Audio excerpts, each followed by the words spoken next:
And happy Veterans Day to all of you at home. We thank you, of course, if you have been part of our armed forces, and we appreciate you. We're happy to have you all with us on a Friday. Absolutely. It felt like a long week. I wonder why. Yeah, exactly. Hopefully, we're all ready for the weekend. We begin this hour with the latest developments in the midterm elections and the battle for control of Congress. Several key races in both the House and Senate have yet to be called by our NBC News decision desk. That's because a lot of ballots are still being counted in states like Arizona and Nevada. So for now, the balance of power on Capitol Hill is in flux as both parties look to what the next 2 years could bring in Washington.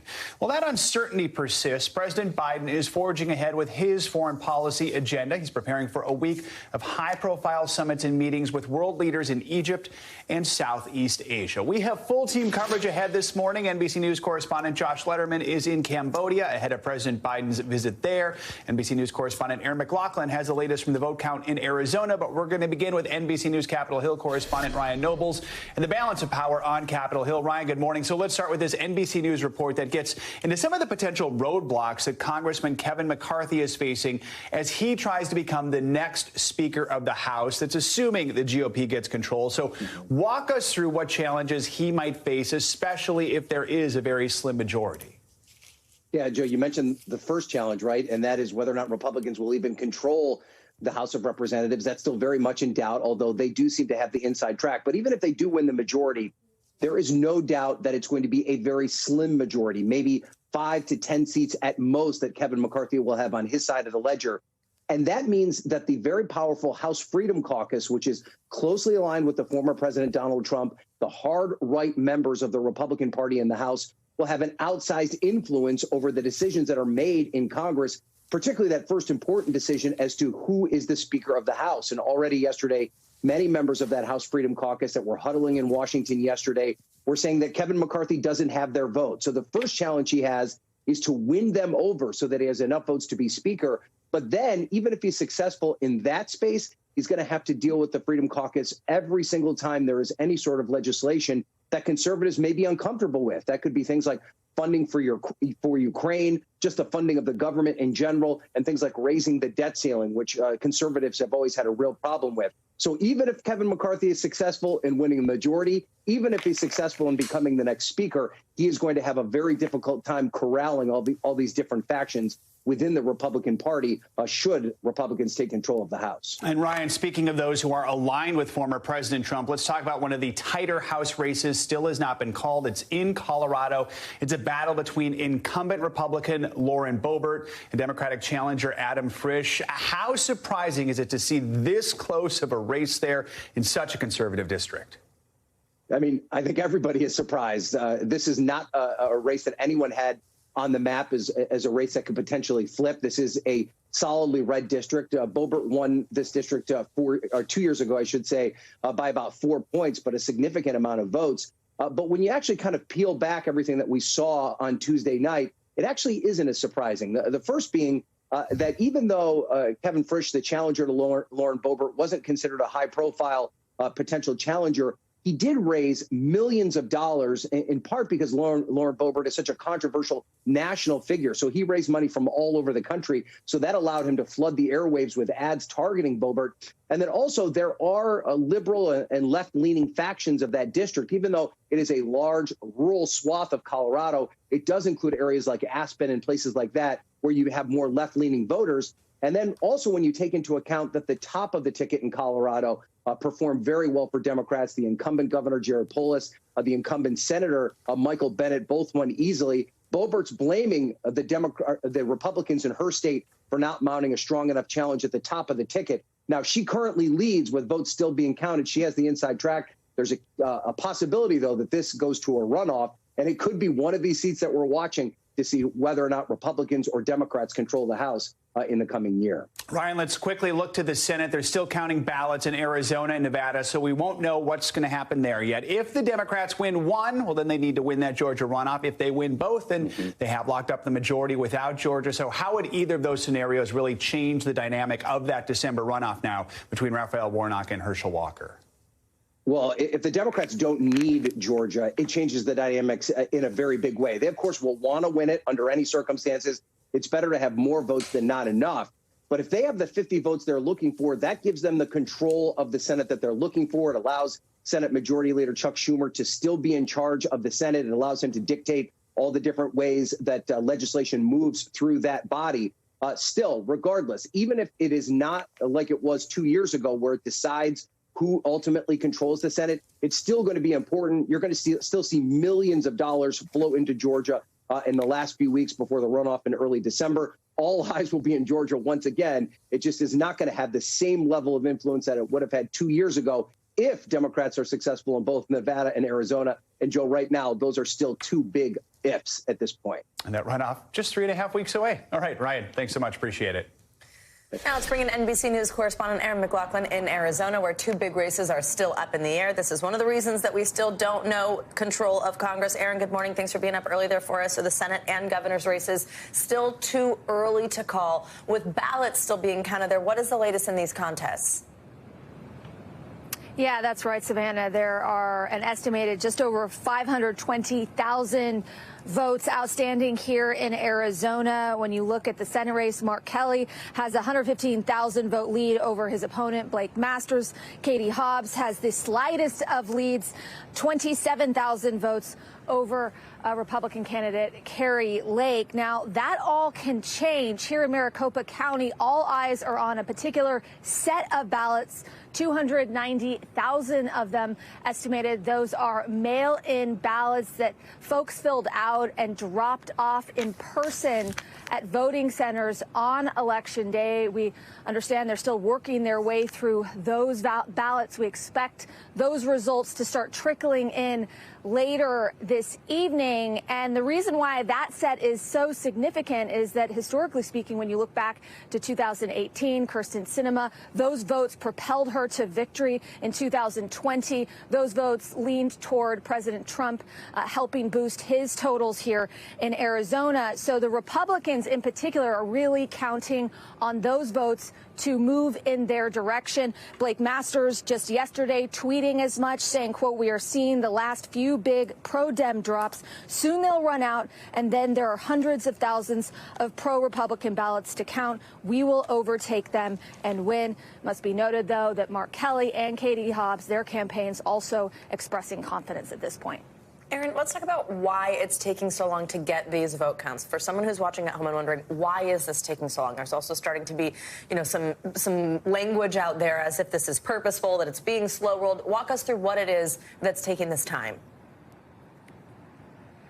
Yeah, well, speaking to election officials here in Maricopa County, part of the issue is that these races are so close. Every vote is counting. And right now, what they're counting is the mail-in ballots. In the case of here, Maricopa County, the mail-in ballots that were dropped off in person. Those, however, even though they were dropped off in person, are still being treated as mail-in ballots.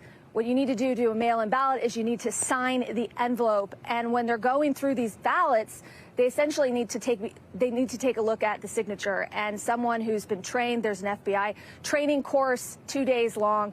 They analyze those signatures, upload those images to a computer. From there, they compare the signature of that particular voter to the 3 most recent signatures that voter has on file, whether it be from previous ballots or other sort of administrative things that they may have signed their signature.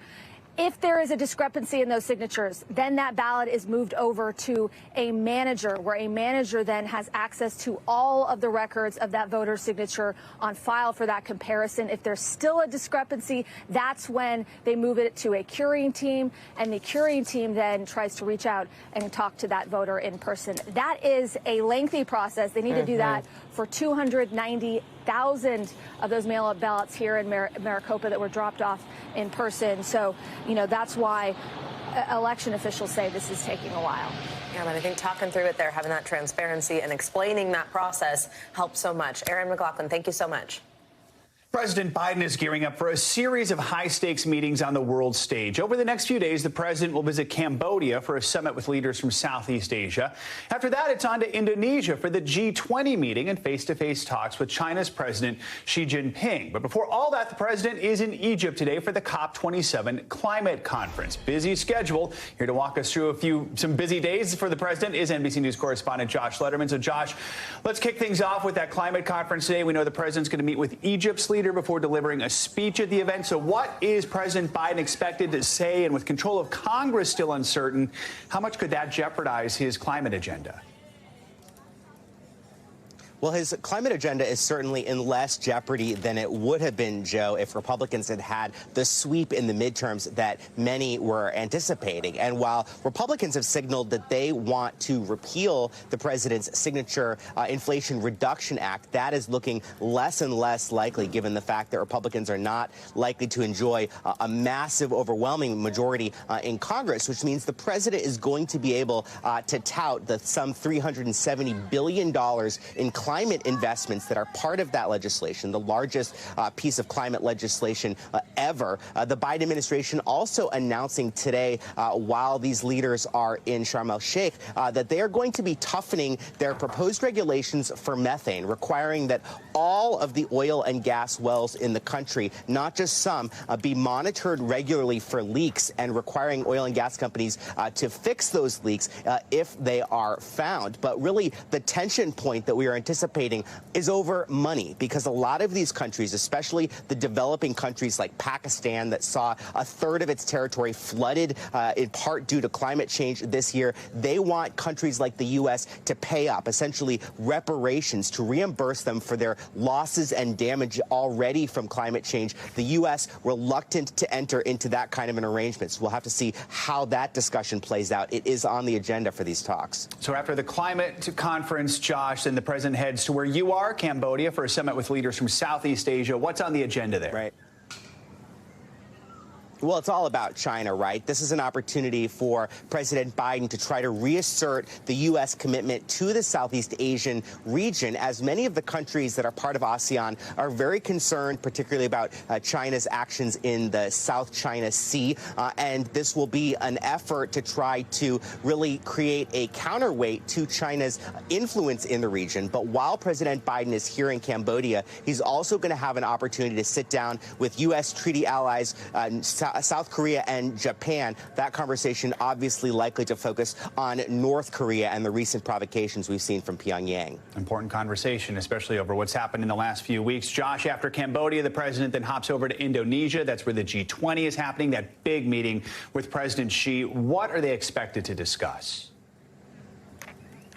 Yeah, this will be the first time that President Biden has been able to sit down face-to-face with President Xi since President Biden entered the White House as president. And it comes as the relationship has really suffered, especially over Taiwan and that recent visit from House Speaker Nancy Pelosi. And so Jake Sullivan, the national security advisor, says that this meeting is not going to be about coming up with new big announcements or joint statements between the U.S. and China, but more about setting a floor, right? Setting a bottom for the relationship so that they can try to improve things from there. Take a listen to how Jake Sullivan described this meeting.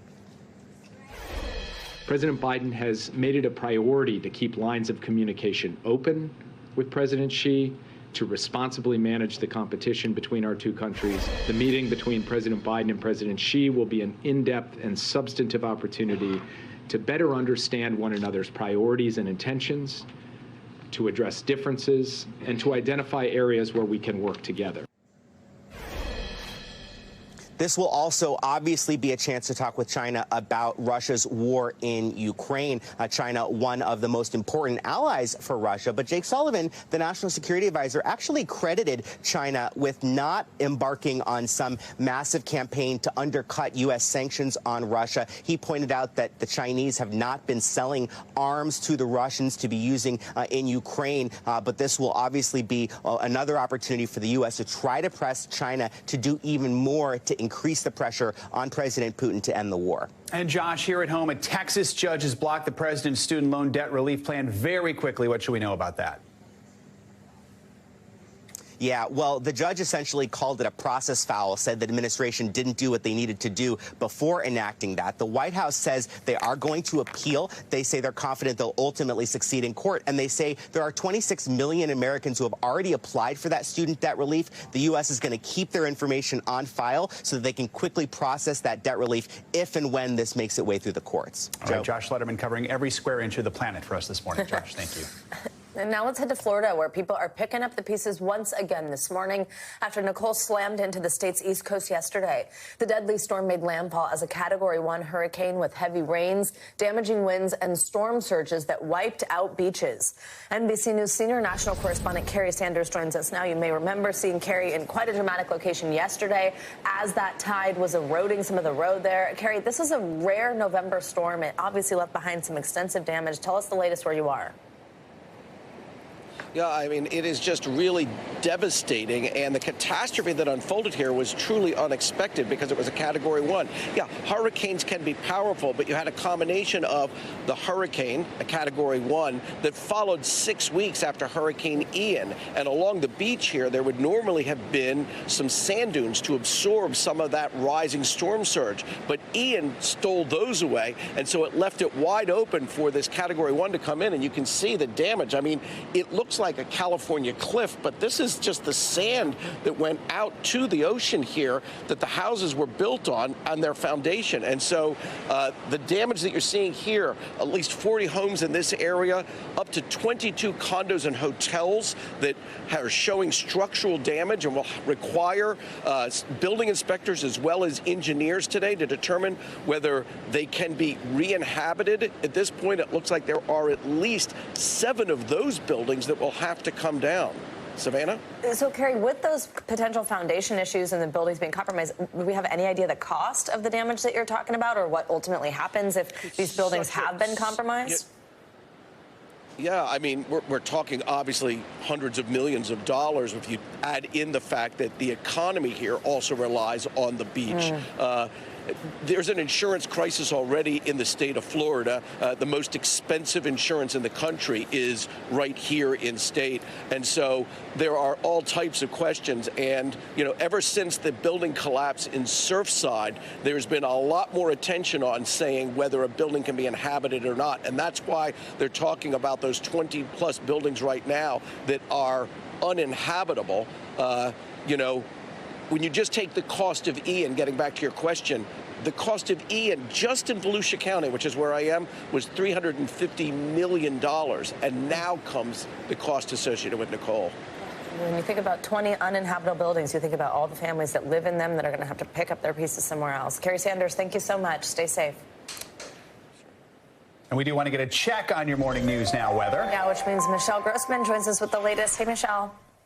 Hey there, guys. And we're going to continue to track Nicole not only today, but also the early part of tomorrow before it's finally offshore tomorrow morning. So we're looking at winds still at 35 miles per hour. It's gusty winds. We're also looking at some really heavy rainfall, much like it was yesterday. It's far-reaching rain. So we're seeing heavy rainfall from the southeast through the mid-Atlantic into portions of the northeast. And notice right off to the west here, we have a cold front that's stretching from the Great Lakes into the southern plains. This is going to interact with Nicole, and we're going to bring some heavy rains into portions of the Northeast and New England as we go throughout this Friday. So it's going to be a wet and windy day. We're looking at the brighter colors. That's where we're seeing the heaviest rain. And it's not just the rainfall. We're looking at the possibility for severe weather. We've had tornado warnings early this morning, around 5 o'clock this morning, and we do have a tornado watch. That's where you see that pink outline and includes portions of Virginia into the Carolinas. That tornado watch does go until 3 o'clock, and 12 million people are impacted by this. We're looking at the chance for tornadoes or quick spin-ups. They're not the long-reaching, long-stretching, tracking tornadoes, but still we're looking at tropical tornadoes. Also winds gusting up to 60 miles per hour, a low chance for hail, heavy rainfall along with that. Your rainfall forecast anywhere from 1 to 4 inches, but certainly could see higher amounts, especially in the higher elevations. That could lead to some flash flooding because it's going to come pretty quickly with those tropical downpours. And this is a flash flood risk. Where you see that darker blue, that is the likeliest chance of where we're seeing those flash flooding. And then those are in the higher elevations, the interior portions of New York and also Pennsylvania into West Virginia and Virginia. Could slow you down in the airports, too. Not good news on a Friday. So anywhere from New York City to Philadelphia, D.C., Charlotte, Atlanta could see some ground stops and delays likely with this weather moving in. The winds are going to be blowing, too. Winds especially along the coast up to 53 miles per hour in Southampton, Long Island, Atlantic City. You could see 50-mile-per-hour winds as well. A record warmth today despite the clouds and rain. We'll talk more about that, and we're also going to talk about some snow out to the west when I see you next hour. All right, sounds good. Thank you, Michelle. Thank you. Thanks for watching our YouTube channel. Follow today's top stories and breaking news by downloading the NBC News app.